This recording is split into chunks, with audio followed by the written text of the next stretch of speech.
here at Citrix Synergy at the Ivanti booth in Orlando. Can you tell us a little bit about the company and what you're showing here at Citrix Synergy? Absolutely. Hi, I'm Jon Rolls. I'm one of the VPs of product management for Ivanti. Ivanti is a company formed by putting together multiple software vendors with a common vision of delivering and automating and securing the digital workplace. In particular, the AppSense product lines, which were formerly under the AppSense name, are now part of Ivanti, and we're demoing those here. We have a strong play with the Citrix customer base. We do a lot to optimize and secure and personalize virtual desktops and virtual sessions. And in particular, we're showing some of our newer technologies. We've got something called cache roaming, which makes Office 365 really slick and really fast for virtual desktop, virtual session users. We've also got tools around profile management, user roaming, application lockdown, increasing the number of users you can get onto a XenApp server, and just a whole range of tools to make IT's life easier when managing Citrix virtual desktops, virtual sessions. Great. So would it be possible to get a demo of the product? Absolutely, we'd love to show you. Great. So what are you going to show us? Right, so today we're just going to run through our Ivanti cache roaming feature, which is something that as users are flocking to Office 365, we've got over 100 million business users at the moment using Office 365. There's some main common challenges that our business have out there with VDI and non-persistent VDI. So we're quickly going to run through some of the main challenges that you've seen in this non-persistent world. Probably one of the biggest ones is with Outlook 365, whereas if you try and actually maintain a localized experience that your users might get with a local installed version of Office, you're going to see problems with Exchange Online mode as you access mail directly from the Office 365 server. You're going to see a lot of problems with performance, and user acceptance is going to be dramatically reduced with that approach. The other option is, could you move to cached exchange mode as you do on your local server, on your local endpoints?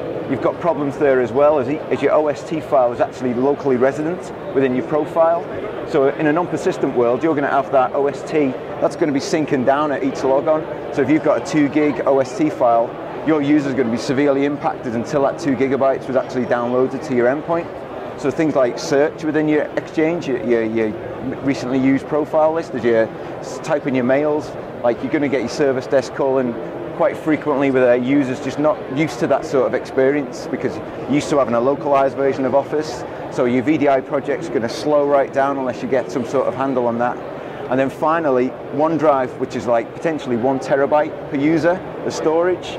In a non-persistent world, that is all going to be potentially cached locally on the endpoint within your profile. So if you're not persisting those settings each time the user logs on, because it's an automatic download, you're going to get all those files getting synced down. You're going to get network I/O bottlenecks. It's just going to be quite a painful world unless you start looking at trying to manage that. So what we at Ivanti are trying to do, and what we're going to show you in one moment, is we're going to optimize your workspace. So basically, you're going to get as native performance with your 365 applications, but leverage all the actual greatness that is the VDI world. So by configuring cache roaming locations, you can actually say, I want to persist this area of the user's profile across sessions, and combining cache roaming with our policy engine in Environment Manager, we've got a whole rich context of conditions based on AD, based on sites, based on network. So you can actually configure up your locations and your data center actual cache containers dependent on where your users logging onto. So wherever they're logging onto, they're getting the same experience. They're only using one MAPI profile, which is one key differentiator between GPO, where you have to actually specify where you want to redirect the OST file to. So as the user's concerned, they keep on typing away, they keep on using Outlook as they've always used it.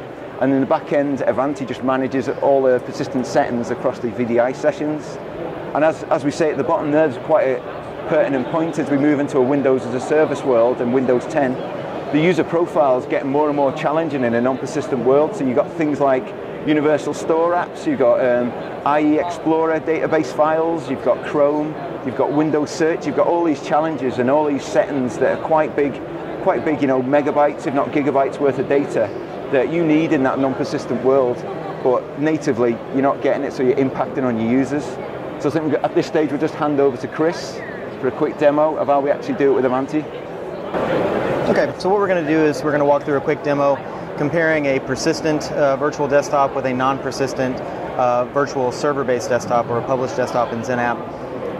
Now the problem is that, as Paul said, we tend to capture the profile from a personalization perspective. So we've got one profile that should live across any type of environment, but when we change the path of something like an OST file, it now has to have two different profiles. So what we're doing is basically allowing personalization to pick up a single profile while persisting cache in either type of environment. So as we look here, Outlook is going to write an OST file to this Outlook directory under the local app data, and we can see that that's a file folder in the non-persistent world. So when we fire up Outlook, it's going to come up as it normally would.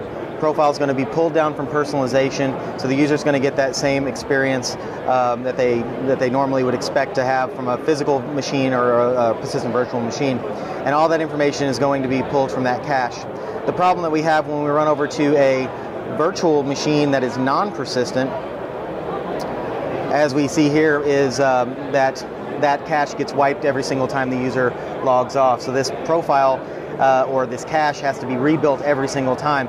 Now in my situation, my cache is about 4 gigs, so imagine having to log into a machine, launch Outlook, and pull down a 4 gig OST file every single time. So what we've basically done is we've leveraged Environment Manager policy to, throughout the user session, perform certain actions to mount and create a remote VHD file that's going to be used to permanently store that OST as long as a condition is met for a non-persistent device. So you can see here at logon we mounted this VHD, and then when I launch Outlook, it's basically going to, rather than leverage the local Outlook directory, it's going to create a symbolic link back to the virtual disk that's mounted to the machine. So you can see here that as I fire up Outlook now on this non-persistent device, my mail is automatically available to me. My cache has been downloaded, it's downloaded before, so now when I log off of this machine and I log on to a different session on a different server or a VDI machine that's non-persistent, I'm going to have that same experience. So I get to capture everything from a profile perspective while still maintaining an offline cache, getting that better user experience without having to go to an online cache type solution from Microsoft whenever we're in a non-persistent desktop. Awesome.